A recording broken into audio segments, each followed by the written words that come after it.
Welcome to part 4 of Let's Play Appointment with Fear by Steve Jackson. At the end of the last part, I was on paragraph 21. Let's reread this as a reminder. Okay, the citizens of Titan City have turned out in their thousands to greet the president. They line both sides of 7th Avenue 6 deep, and the presidential car is still not due to arrive for half an hour. Spirits are high. There is much flag waving and bands are playing in the streets as a prelude to the arrival. Will you spend the next half hour in a coffee bar waiting for the main procession to arrive, turn to 100, or will you find a place in the crowd which offers a decent view, 10 to 7? First of all, my apologies for the lateness of this video. I've just been a bit busy lately. Okay, turn to 100 because we are spending the next half hour in a coffee bar. Okay.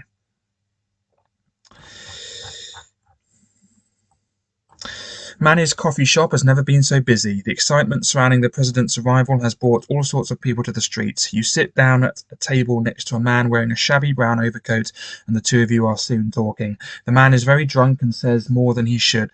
It seems he has connections with the underworld and lets slip some information. Why is he drunk in a coffee shop? Is it a bar? In which case they should call it a bar. I don't know. Apparently the ocean behemoth, yes, I pronounce it behemoth and not behemoth.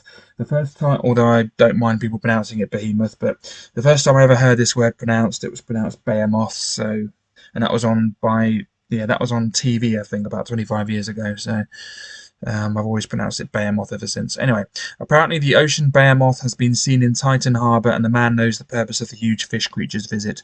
It seeks revenge on the one who defeated it a year ago. That person was none other than you, not yourself. That's a redundant reflexive, isn't it?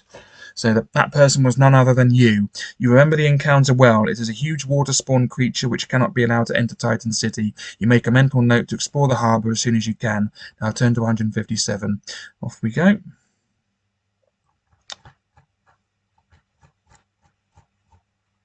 Here we are.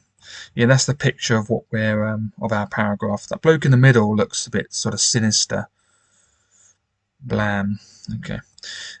While you are trying to pry more information out of the man, you forget about the time. Suddenly, the noise from the crowd outside swells up. The president is arriving. You leave the table and push your way out into the street. But before you can catch a glimpse of the procession, a loud crack sounds. I thought it went blam. Oh well. Blam, crack, what's the difference? The noise, obviously. Anyway, loud crack sounds, followed by shouts and screams. You freeze, surely not. That crack sounded like a gunshot, and from the reaction of the crowd, your fears could well have been realized. You nip inside a doorway and change into the Silver Crusader. When you fight your way through the crowds to the president's car, it is all over. He has been shot neatly through the chest and killed immediately. The bullet has been dug out of the car seat, and you turn it over in your hand. 4 letters are engraved in it. F.E.A.R. The outlawed organization has succeeded in assassinating the president. You must capture the heads of F.E.A.R. at their meeting before they are able to wreak any more havoc on the world. Turn to 311. Maybe it was the bloke in the middle who looked sinister, and the boy on his shoulders was his gun in disguise. I don't know, I'm talking rubbish. Anyway, yeah, first of all, I mean, just imagine if that happened to Batman or Spider-Man. Not that I'm into them. I hate superhero things because they're everywhere. They're all the same sort of film. Stupid CGI special effects. Stupid battles where no one seems to get hurt enough to die. Stupid origin film. Not origin films. Well, origin films and origin stories. Just everywhere, non-stop bloody superhero films. I can't stand them. Anyway, imagine if this happened to Batman. Where does he live? Gotham. You know, the president visited Gotham, and he was assassinated. I mean, no one would want to. No one would trust Batman again, would they? I mean, this should be game over here, really. The president's been assassinated. Also, not mentioned here, but I will just say, some people think that wrought are, or rather WROUGHT is the past tense of wreak. It's not the past tense of wreak. Past tense of wreak is wreaked. He wreaked havoc. Some people stupidly say he wrought havoc. That's not right. I'm not trying to be intellectual. It's just incorrect, and it annoys me. Wrought is an old past tense of work. So if you say wrought iron, it means worked iron. So iron that's had work done to it, you know, to make a lampshade. No, not a lampshade. A lamp, or whatever. You know what I mean? Or a fence or a gate. Anyway, yes, that's something that irritates me. Anyway, so that's explained. But yeah, superhero films, I just can't bear them. Ugh. Anyway, stupid CGI battles of people like flying around in the sky, punching each other really far, and then they're not even hurt afterwards, and it's just rubbish. Anyway, um, and they're just everywhere now. It's all they seem to make in Hollywood, just non-stop bloody superhero crap. And not only that, it's like permeated everywhere else, all the other films as well. They have like parodies of superhero films. They have they have sort of darker superhero films, comedy superhero films. So they just rename Hollywood superhero films or superheroine, and they also don't call the female heroes heroines. A woman or a girl cannot be a hero; she can only be a heroine. Just like a woman cannot be a comedian; she's a comedienne. It's just, what is the point of having a word that means female something if you're not going to use it? I mean, it's like calling a woman an actor. No, she's an actress. It's just, they're heroines, not heroes. Anyway, enough of that. I'm just going off on a tangent here. Anyway, 311. I'm in a funny kind of mood. 311, here we go. Okay, you set off home to take some well-deserved rest. The prospect of the F.E.A.R meeting is weighing heavily on your mind, but for the moment you are well advised to relax for the evening. You may gain 6 stamina points for taking it easy. Okay, so surely that should be taking it easily, but I'll let that one slide. Okay,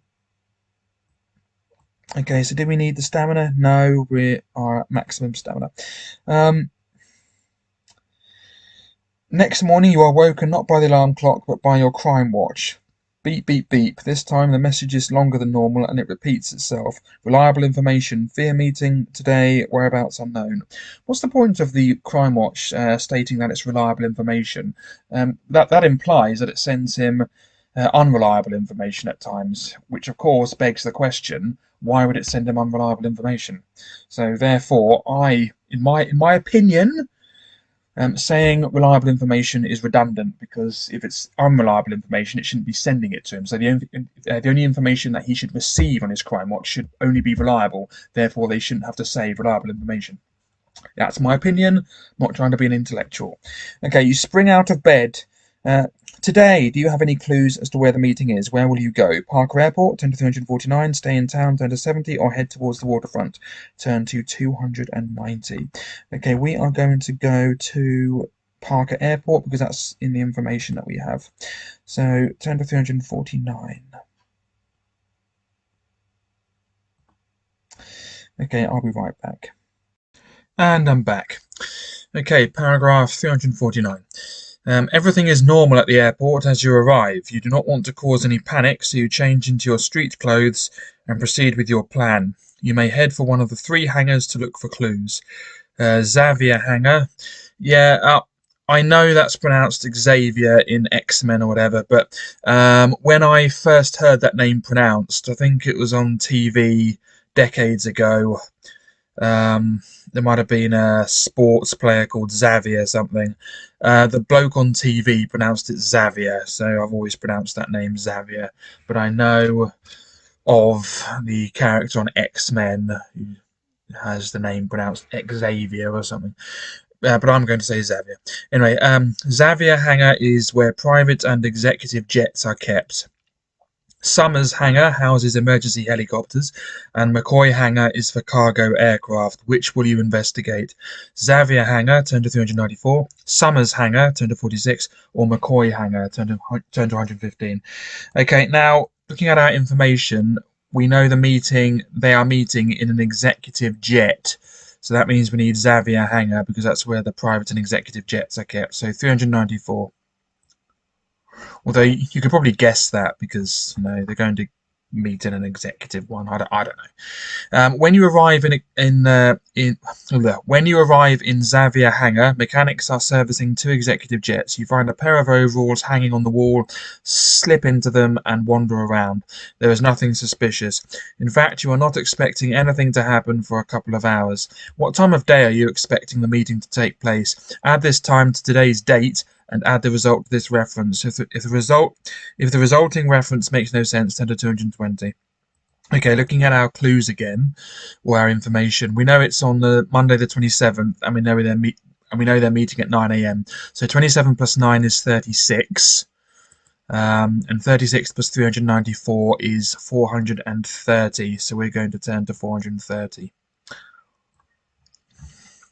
Okay, sometime later, things begin to happen. One of the jets is evidently ready and is being prepared for a flight. 6 figures dressed in heavy coats with turned-up collars appear and get on board.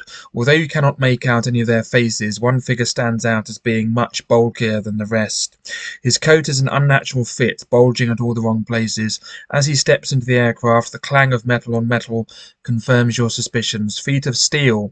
It is the titanium cyborg. Quickly, you find a hiding place and change into the Silver Crusader. But just as quickly, the jet is leaving the hangar and taxiing up the runway. What is your power? Super strength, turn to 87. Energy blast, turn to 330, or other, turn to 249. We're going to turn to 87 because our power is super strength, of course, so 87.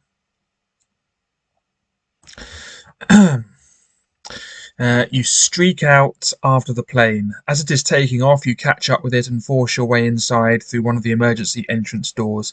Inside, the meeting has already begun in a special conference room which has been built into the plane. But your entrance has not gone unnoticed. As you step inside, the 6 delegates rise to their feet. All are overawed by your entry, all except one. "Stand back," growls a deep, Electro-assisted voice. "Our puny visitor is no match for the titanium cyborg." The others watch as the huge, bald-headed shape steps forward. Part man, part robot, the creature has powerful Electro-assisted arms, and a pulsing glow lights up in the goggles it uses for eyes. "Do you have a circuit jammer? If so, turn to 411. If not, you will have to fight the leader of F.E.A.R. The titanium cyborg, skill 18, stamina 20. Blimey. After the 3rd round of combat, turn to 136. Okay, do we have a circuit jammer? Equipment, cassette tape, circuit jammer. Yes, we do. So we are turning to 411.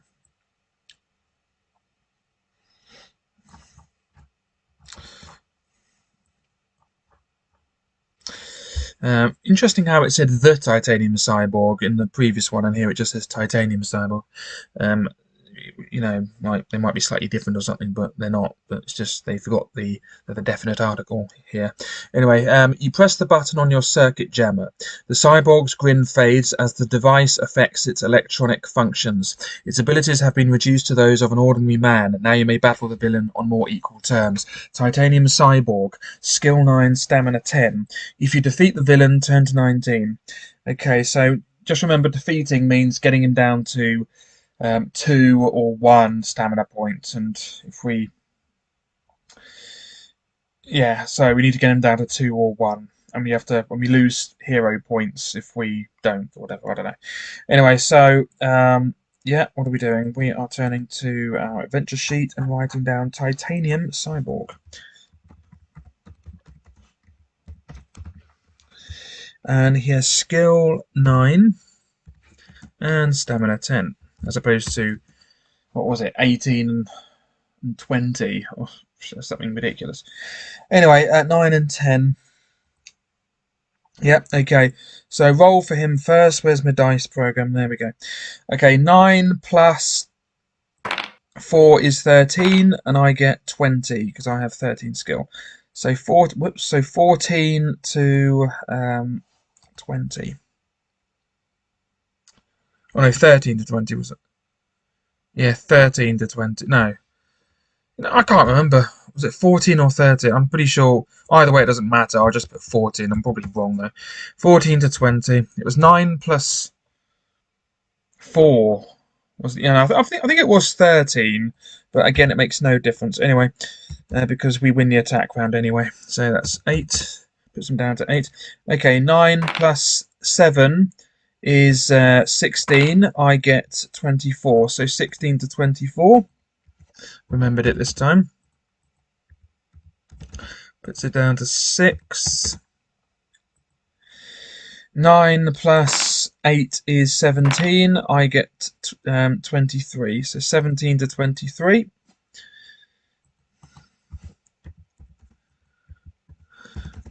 Puts me down to 4. So in theory, just one more, although famous last words notwithstanding. 9 plus 7 is 16. I get 16. Oh, nearly 16 to 16. Nearly famous last words, although it was, because I did say this was the last one. It might be the last one, but it isn't. Okay, 9 plus 4 is 13.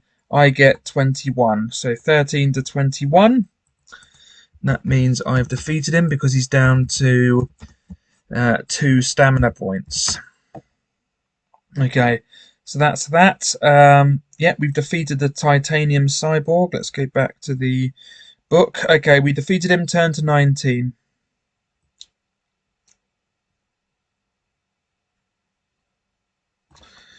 Oh, there we are. The others are shocked at the defeat of their leader. They surrender to you.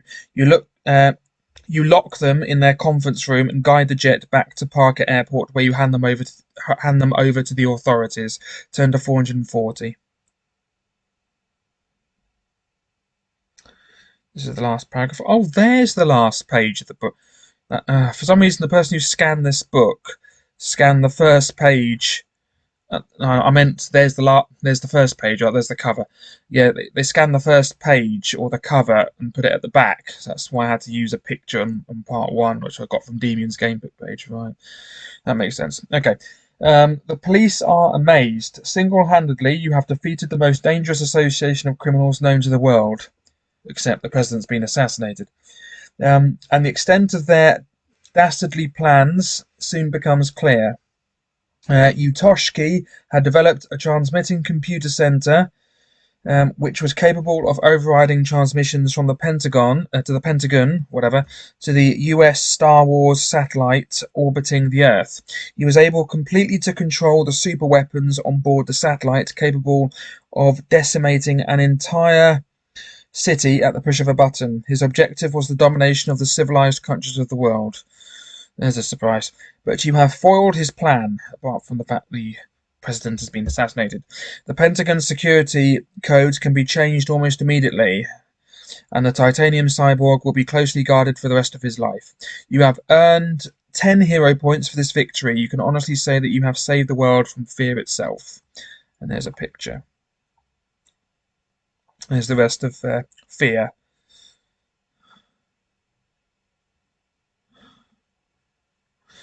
Okay, right, let's add the 10 hero points because we're owed those hero points. You owe us those hero points.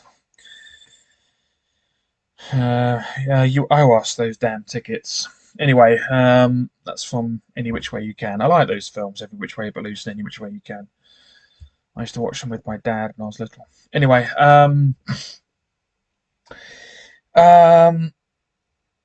yeah, Clint Eastwood's quite good.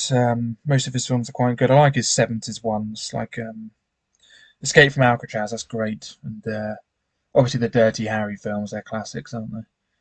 And obviously the ones I just mentioned, Any Which Way But Every Which Way But Loose, and Any Which Way You Can. They're good. I like those. Yeah, I love those films.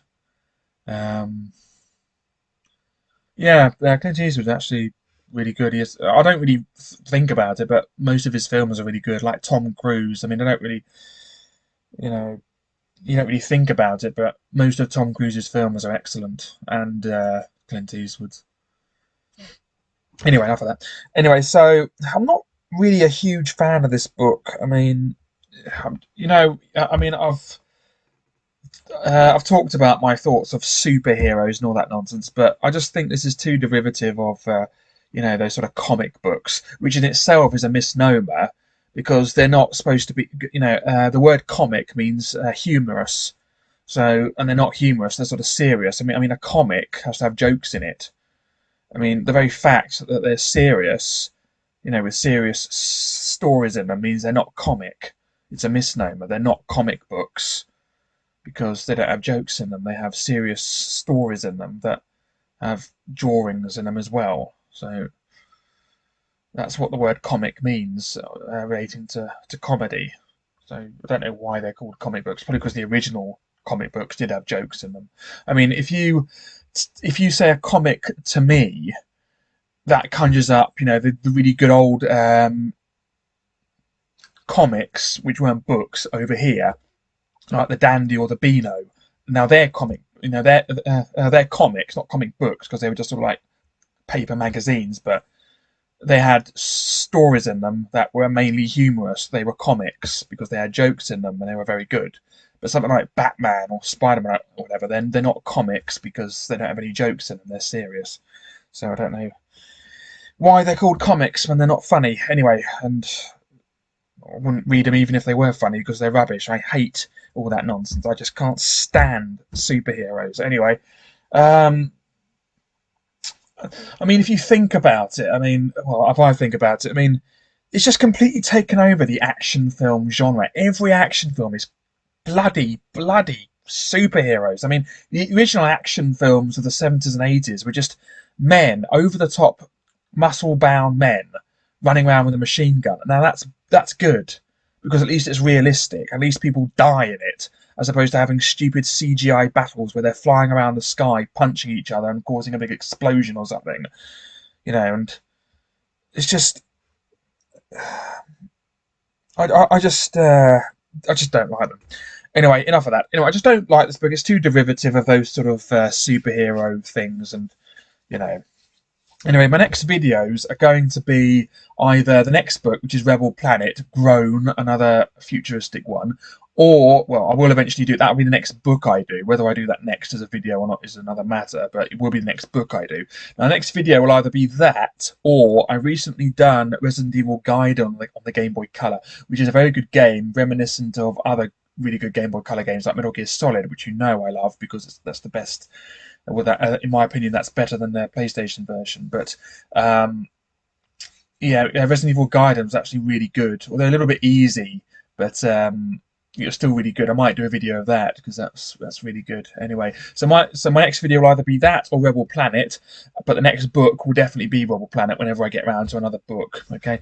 Thanks for watching. Hope you can join me the next time. Blah blah blah, and goodbye.